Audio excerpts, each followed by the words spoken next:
Sri Krishna, Sri Krishna, Sri Krishna, Sri Krishna. Gurur Brahma, Gurur Vishnu, Gurur Devo Maheshwara, Guru Sakshat Param Brahma, Tasmai Shri Gurave Namaha, Tasmai Shri Gurave Namaha.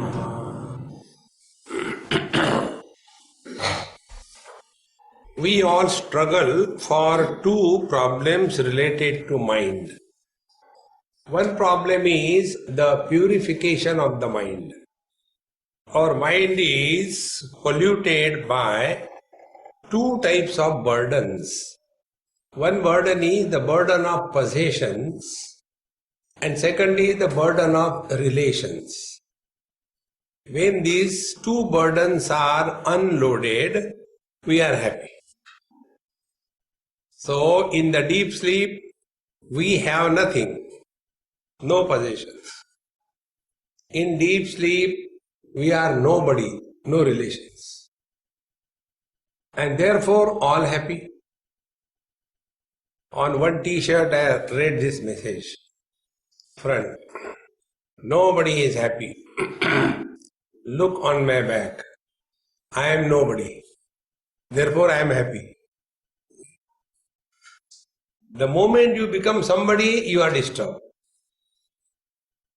So, this impurity of possessions and relations is sorted out by clearly defining our identity as to what we are at a given period of time. We are husband, wife, brother, sister, mother, father. So many. But we can't be all the time the same. We have to play different roles. In Bangalore, not Bangalore, in which is the other town? Melbourne. In Melbourne, I was giving this example. There was a man and he was a kind of a tiger in the society. Very strong personality. So his friend asked him, come on, yaar, you are such a tiger personality in a society. What happens to you when you come home? You become so mellowed down.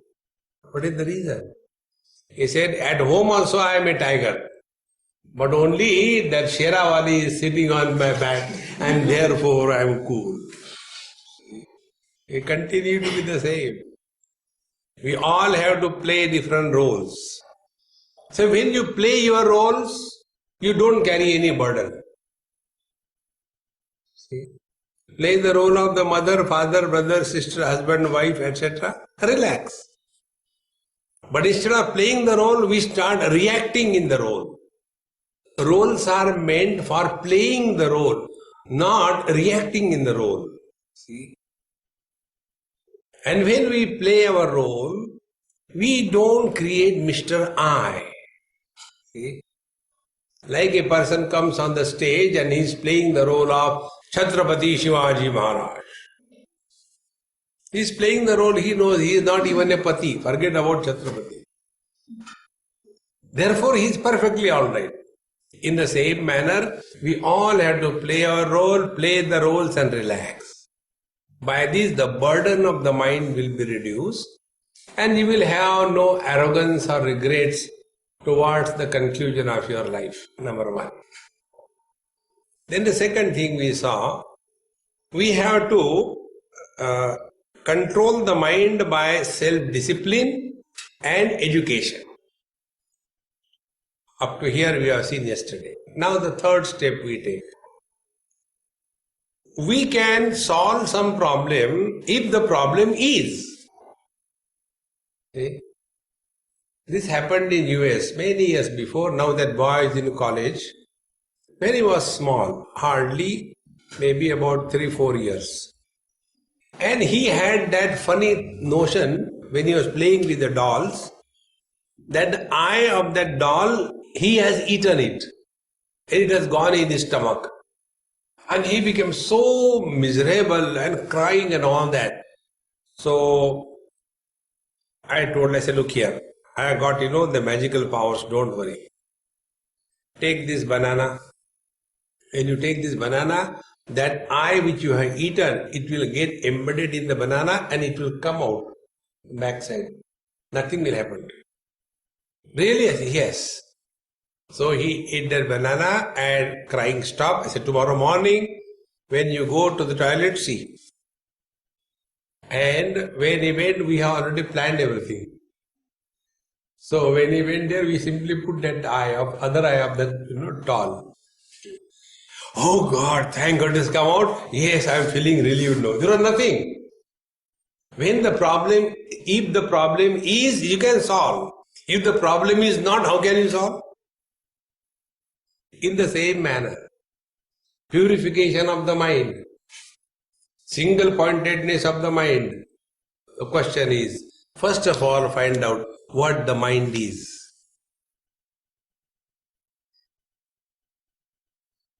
When you want to work on the mind, you must know what the mind is. And the moment you start working on this front, what the mind is, naiva manasam, the mind disappears. Like our eyes can see everything else except themselves. Has anybody ever seen their own eyes? Nobody can see. One sweet girl said, Swami, I can see. I said, how come? She took out from her purse that small dumb mirror. I can see my eyes. Hey, you are very intelligent. Now these girls from Kerala, they put, that black thing in their eyes. I said, now that black thing you put in that eye, what you are seeing? What you see in the mirror is the reflection. It is not the original eye. In the same manner, the moment you inquire, what is this mind? The mind will disappear. Therefore, instead of all the time complaining about the mind, now start inquiring. Manasam tu kim, what is the mind? See. Now be attentive. Knowledge is at two levels. One level knowledge is, in that knowledge, a sense of not I-ness happens. Take this example. What is this? This is a audio recorder. Number one. I know this is the audio recorder. Number two. I am not the audio recorder. Number three. So in this knowledge, there are three steps. The object, I know the object and I am not the object. This is a donkey. I know the donkey and I don't become the donkey. I am not the donkey. So that knowledge where not I-ness happens, that knowledge is called as the mind. Now the second step. Do you know yourself? Yes. Very good. How you know yourself? Through the nose? I think I am there. No. Through the eyes? No. Do we know ourselves as someone other than I? No.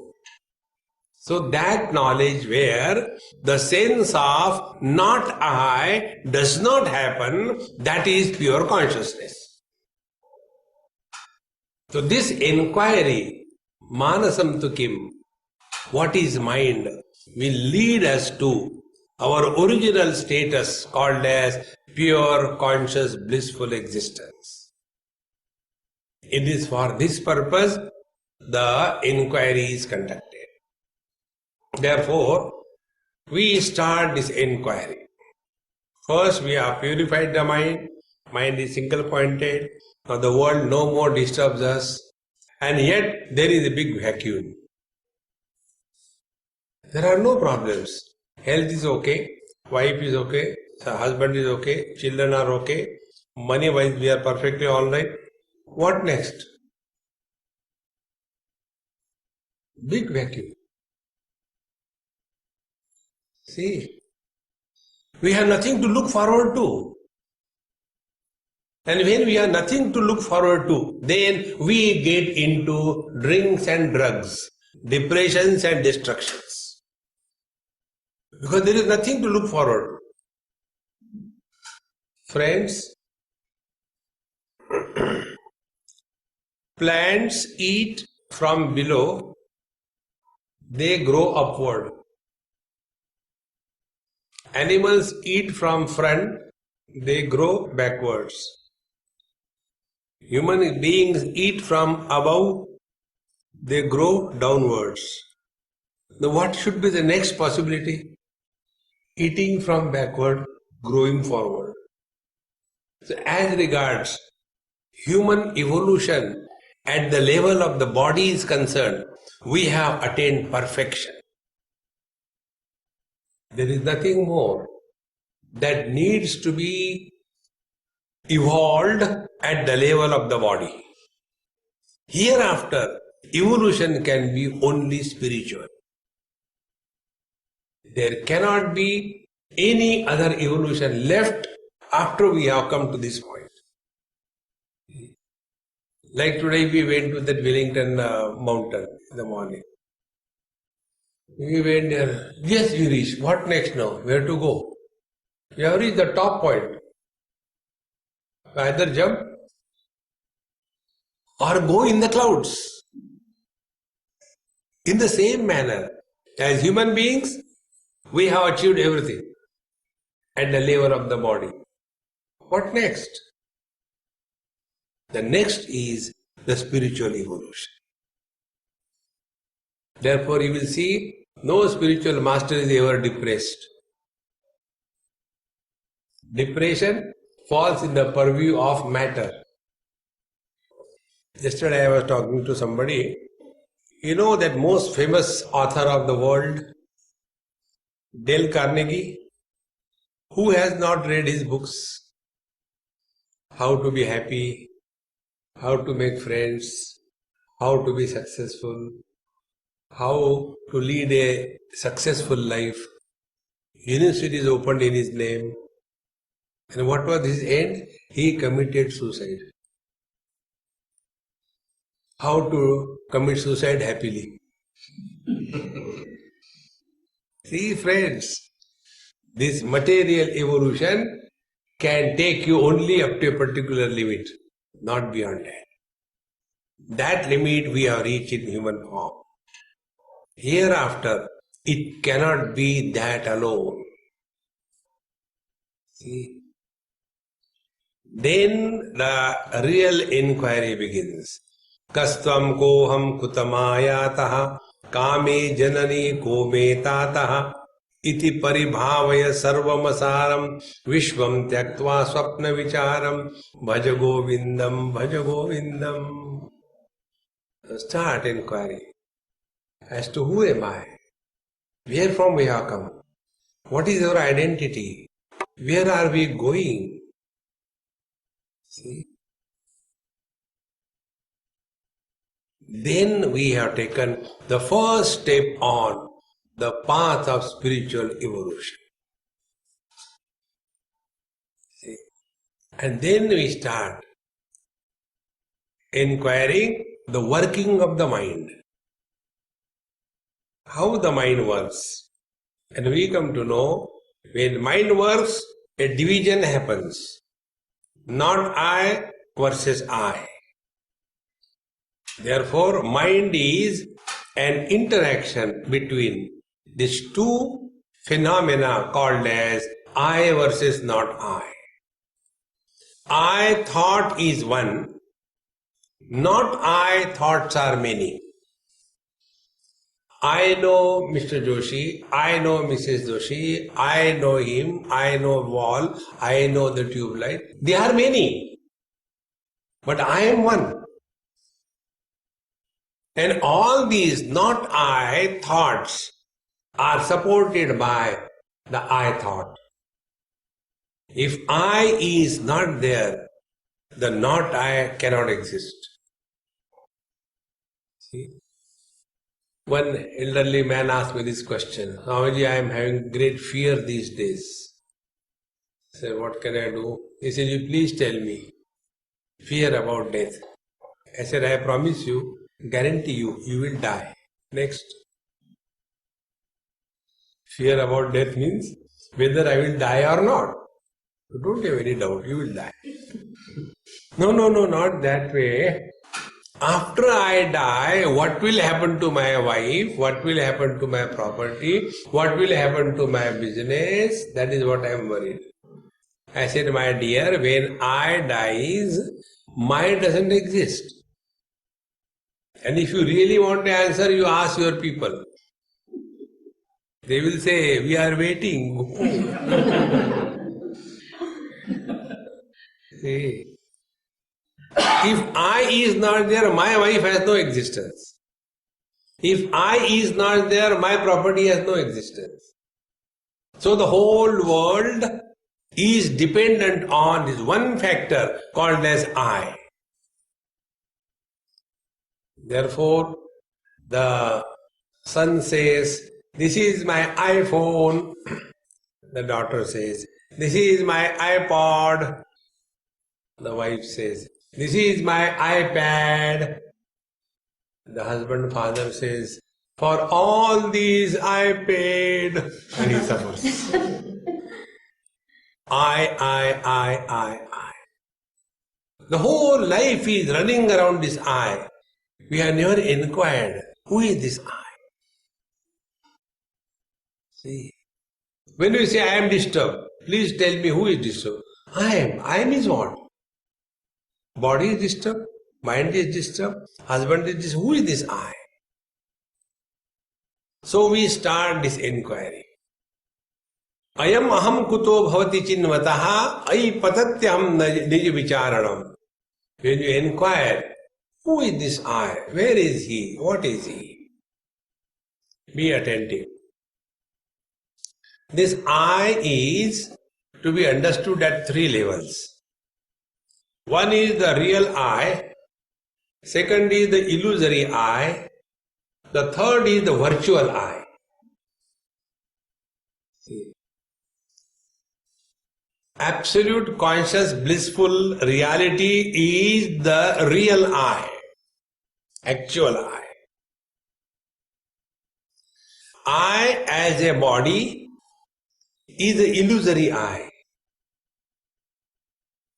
After we are identified with the body, then the virtual eyes are born. After I get identified with the body, thereafter I become husband, wife, brother, father, mother, sister, young, old, etc. Be attentive. Who is miserable? This virtual I. The husband is miserable, the wife is miserable, the father is miserable, the son is miserable. And who are they? They are dependent on this illusory I who is born after the body identification. In the deep sleep experience, when we are no more identified with our body, where is this illusory I? See, there we are neither the body, nor the mind, nor husband, nor wife, nor nothing. Yet we continue to be. See, friends, and this one appears to have become many. Now take this way, one man, he is referred with reference to his father. He will be called as son. The same man referred with reference to his wife. He is called as husband. The same man referred with reference to his child. He will be called as the father.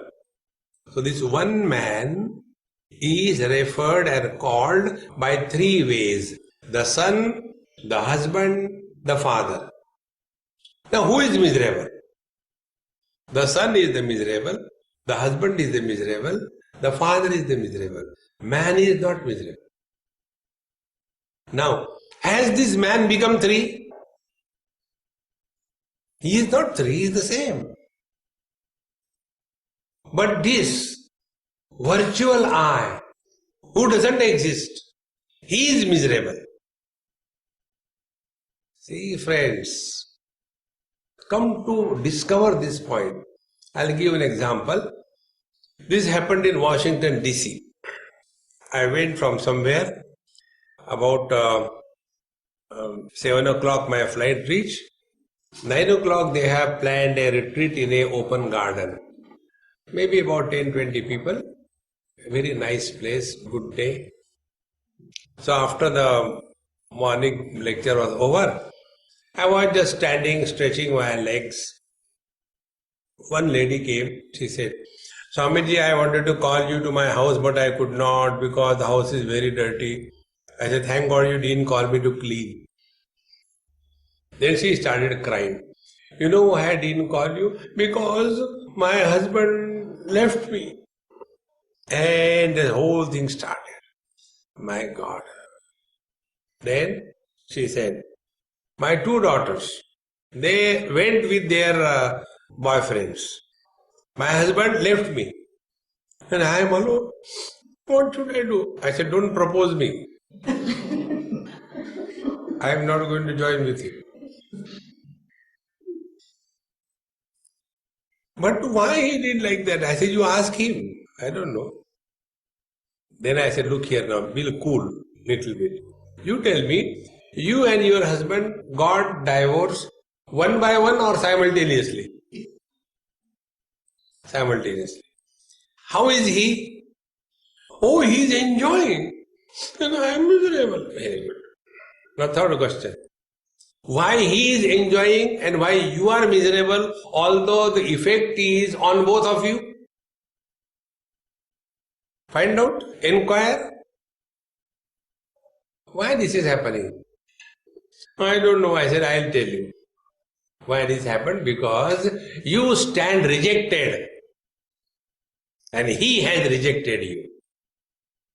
Change your position. You tell yourself, you have kicked him out of your house. Before the world rejects us, you reject the world.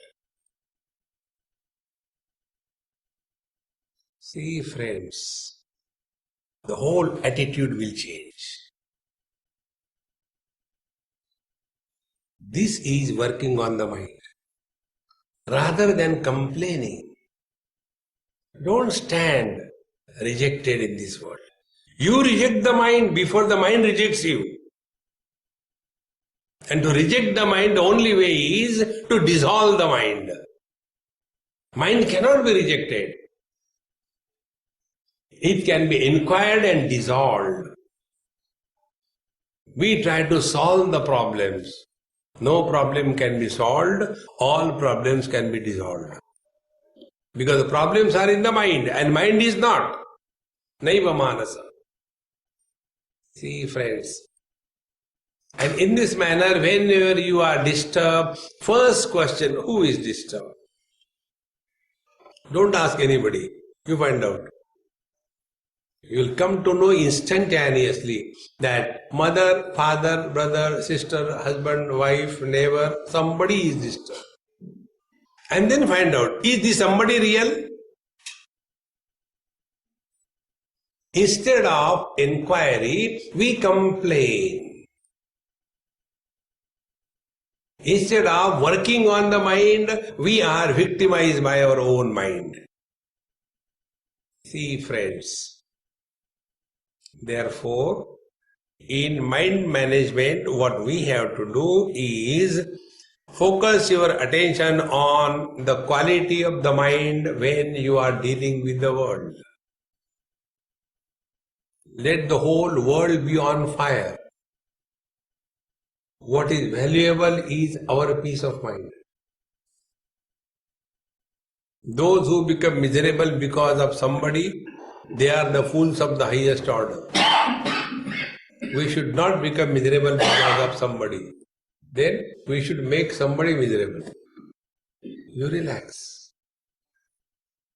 That is the most important. And for that, we have this inquiry. Manasam tuke. And then you will discover the following fact. Spiritual life is, or mind management is, starting from the changing phenomena to the unchanging reality. This journey from the changing to the unchanging is called as the path of meditation. This is the truth everyone knows, yet we do not know how it is. See, when we are wanting to do meditation, which is totally wrong, yet we do. And what we do? First of all, we sit in one place. Don't move. Why? Meditation. Meaning what? Freedom from the movement of the body is meditation. First step. Then the second step. Then we do not want our mind to move. We want mind should not have thoughts. And the more you try to keep the mind suppress, compress, no thoughts, with vengeance the mind comes. And then we go to the teacher. Sir, whenever I sit for meditation, there are too many thoughts. What should I do? Don't do meditation. No, but I have to do meditation, then suffer silently. But why the thoughts come? See the error, where the error goes. Thoughts have to come only in the mind. Will the thoughts come in the nose, you blow them out afterwards? See? When your eyes are open, you see. Is it a problem? If you don't see, then it is a problem. If your ears are open, you hear. Is it a problem? If you don't hear, there is a problem.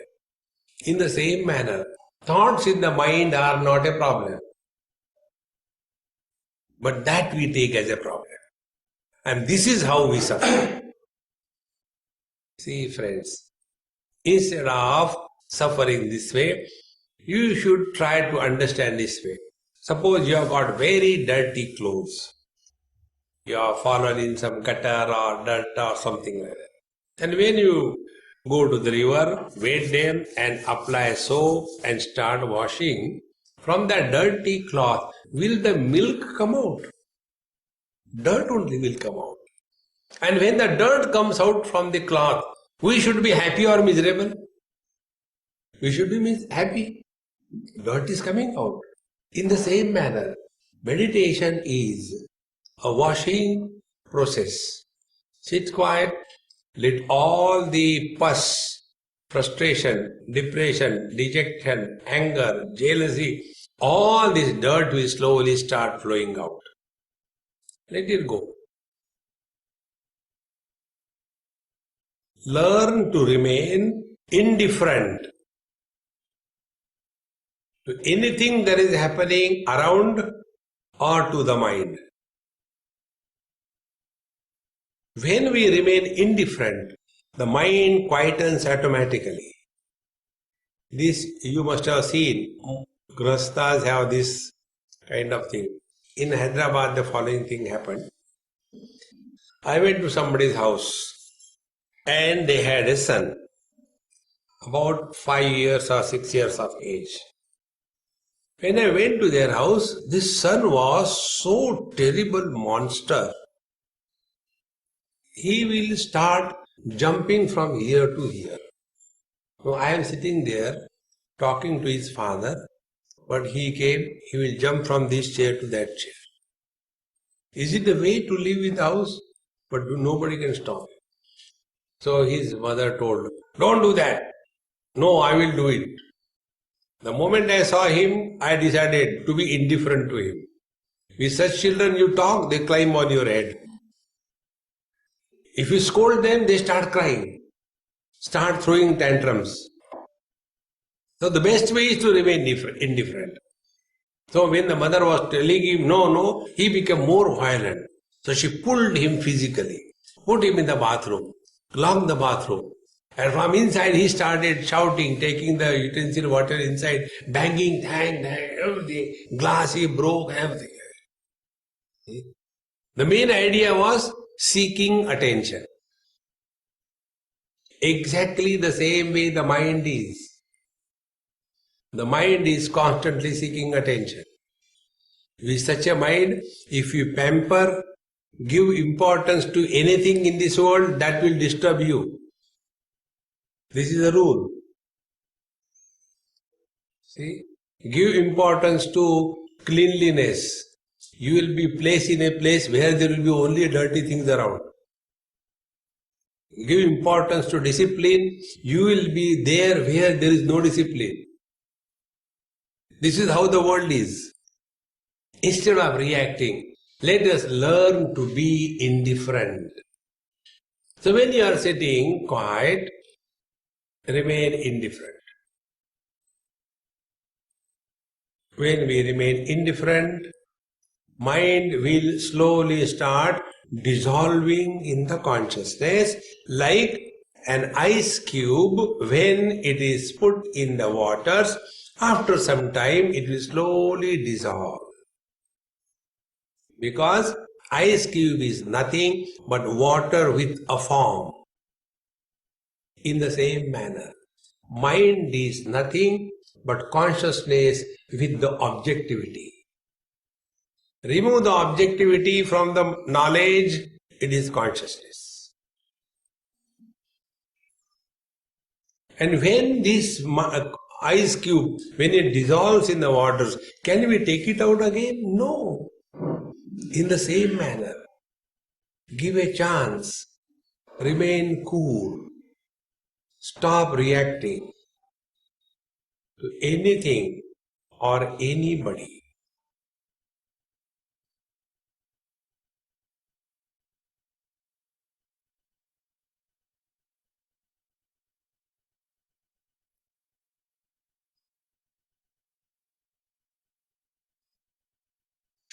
That is why many people are very fond of silence. Because sounds are many, disturbances.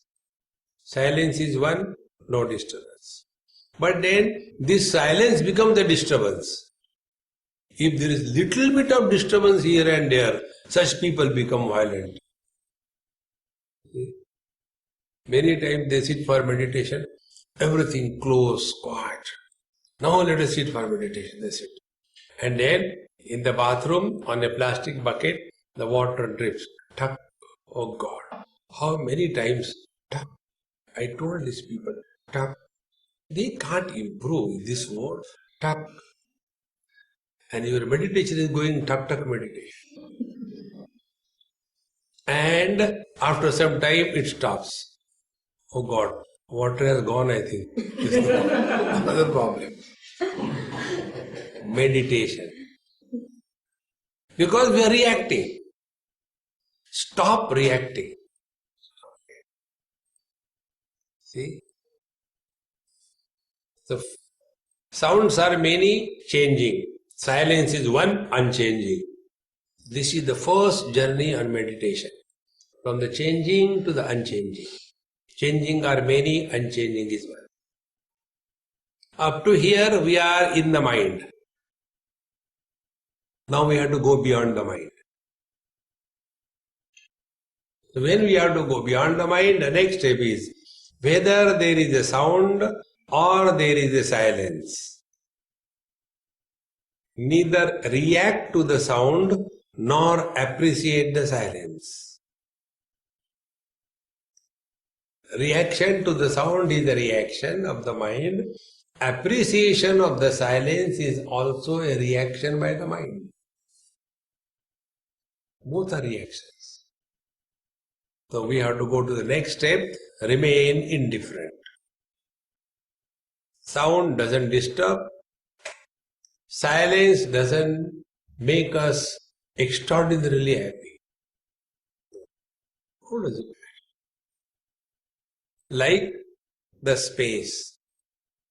Whether there are raining clouds, the space doesn't become wet. Whether there is a bush fire, the space doesn't get burned. In the same manner, give it a chance. When we thus start working on the mind, by keeping the mind out of work. Mind's work is reaction. Don't react. And this is what has to be achieved during meditation. Only one thing, don't react. That's it. Reaction forms a thought. If you don't react, no thought. But at the same time, don't go to sleep. We have trained our mind either to be violent or to be silent. So we go to sleep. And such people, when they are sleeping during meditation, they have got this kind of meditation posture. They will be sitting like a exclamation. After some time, what is this kind of meditation? When you sit straight away, in between a jhatka comes. That is called as jhatka meditation. Because the mind is only having two extremes, either too many thoughts or no thought. We have to go beyond this. Then you are working on the mind. See, for this, like yesterday we did, today we'll try the other way around.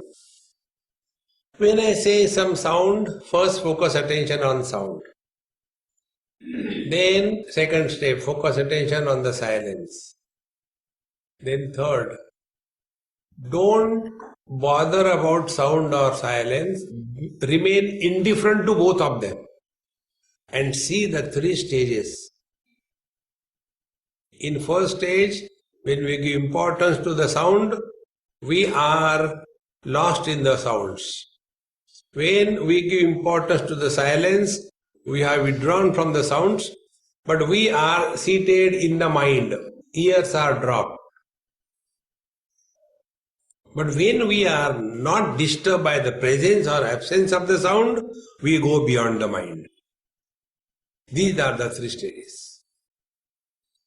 So first, focus on the sound, which I will say, then on the silence, then beyond the sound and the silence. So here we begin. Only focus attention, that's it. Don't concentrate. Sri Ram,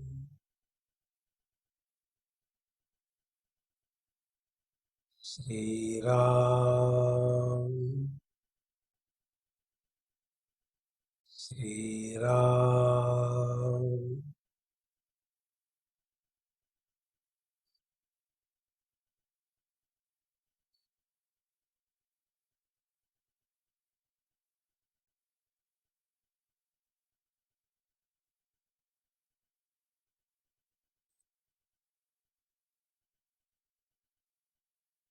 When we hear the sounds, we are sitting in the ears. When our attention is on the silence, we have dropped the ears and come in the mind. Get this point across. Then thereafter we'll go beyond the sound and the silence. Again, first sound and then silence. Sri Ram, Sri Ram, Sri Ram.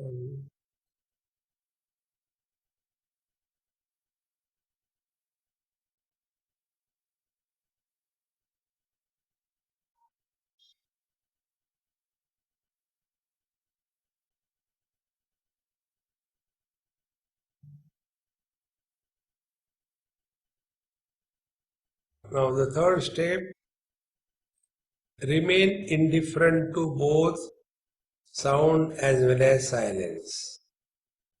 Sri Ram, Jai Ram, Jai Jai Ram.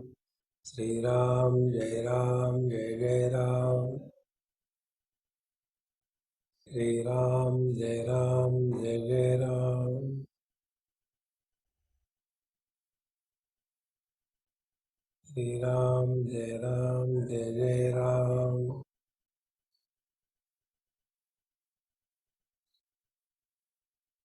Sri Ram, Jai Ram, Jai Jai Ram.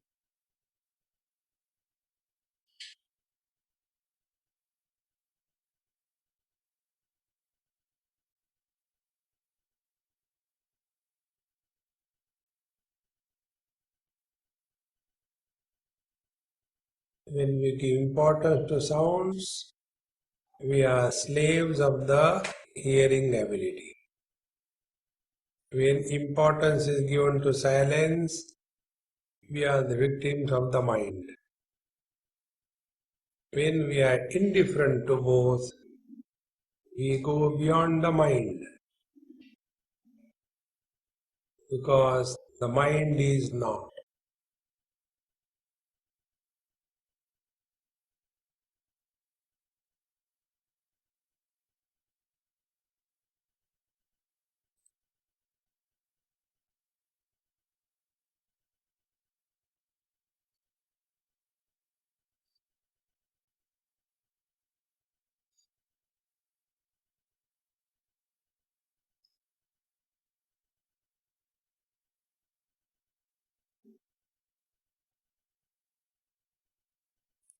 Sounds are opposed to silence. Silence is opposed to sound. But we are neither opposed to sounds nor to the silence. On the contrary, we support both sounds and silence, and therefore beyond the sound and the silence. Getting trapped in the sound and silence is living in the mind. Remaining indifferent to the sound and silence is transcending the mind.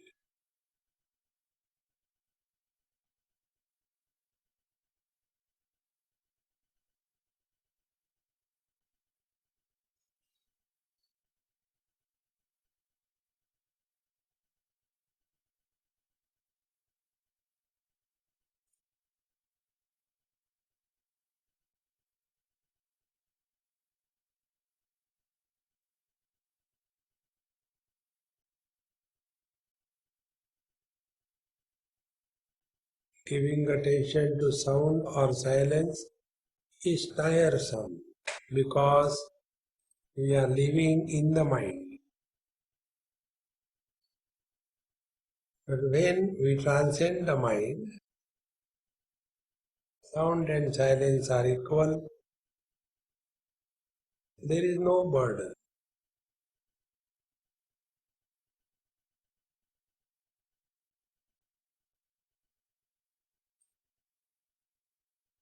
This journey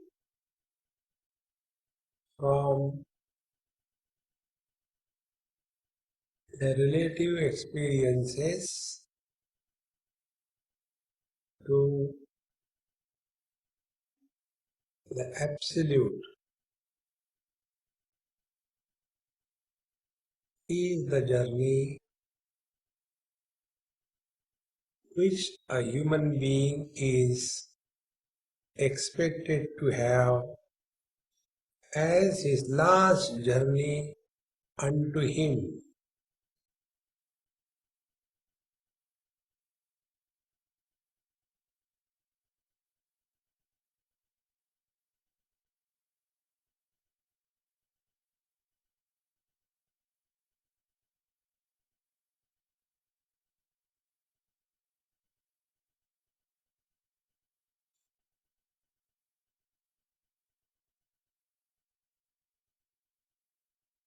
In fact, this journey is not doing anything but undoing all what we have been doing. It is not becoming someone somebody, but unbecoming nobody.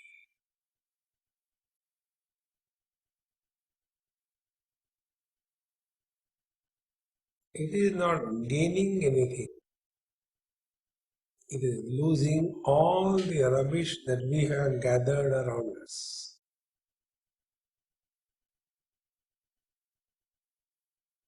It is not creating divinity. It is discovering the hidden truth that we are.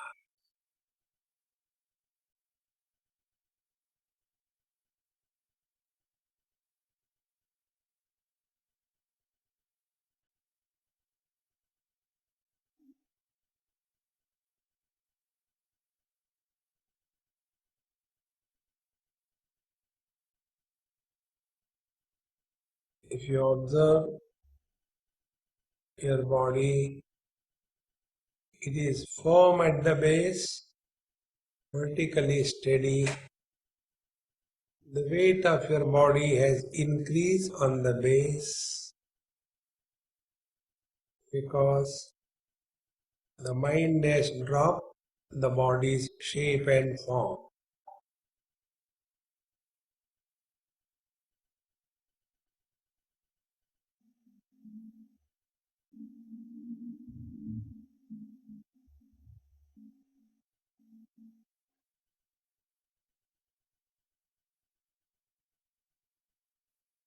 This truth has to be discovered only once in a lifetime.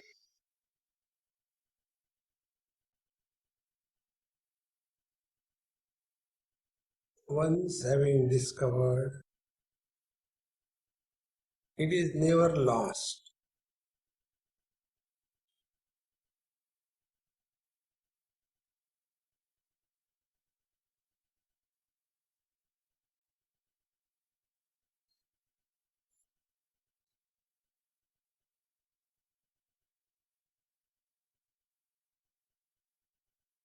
Your breathing is extremely slow and shallow because your BMR is minimum.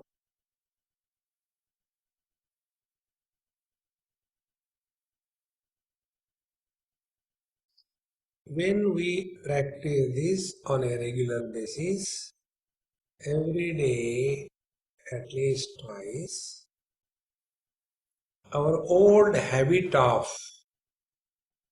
getting involved with everything and everybody, our old habit of reacting to every situation, that old habit dies away like unused atrophy of an organ. Mind is also an organ. When we keep the mind's functioning suspended, the old habit will disappear. And such a person remains ever fresh, cheerful, relaxed. Then we have learned something about managing our mind. Such a person will have no complaints about the world, have nothing to offer to the world, nothing to gain from the world.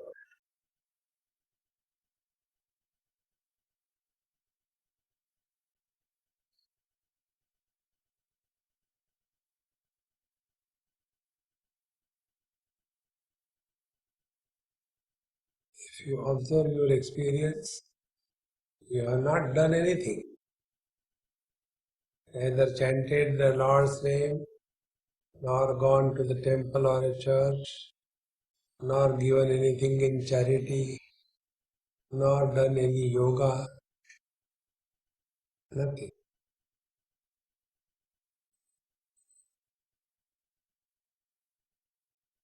All the problems of life are centered in the mind. Take care of your mind, you have taken care of the whole world.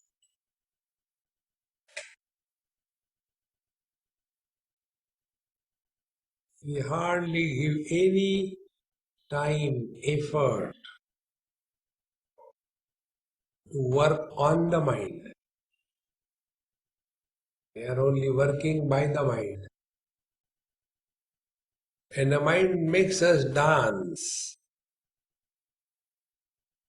because the mind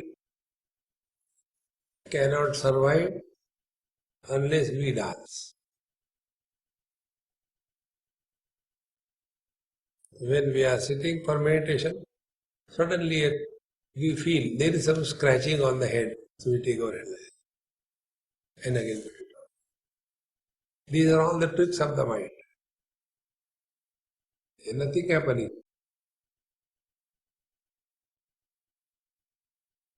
Or the mind will go in the past, go on imagining the things, or keep worrying about the future. In short, the mind doesn't want us to be in the present. In the utter present, the mind dissolves. Mind cannot survive in utter present. Present without the past and the future is called as presence. Presence is divinity.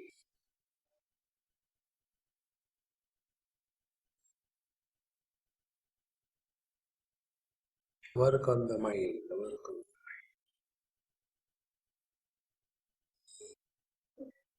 Then you will discover infinite potentiality which are hidden in the mind. We are not talking about the mind as discussed by the psychiatrist. Psychiatrists have only one thing. Mind is an unhealthy instrument. Depression, dejection, frustration. No, it has got a positive potentiality of infinite possibilities. All these negativities come because we are not known the functioning of the mind. See, once after my lecture was over in UK, one lady came. She said, Swamiji, your and my profession is same. I am a psychiatrist. We also work on mind. You also work on mind. What is the difference? I said, you work on somebody else's mind. We work on our own mind. Second thing, your patient keeps on talking and you are paid. Here I keep on talking, nobody pays me anything. Basic difference.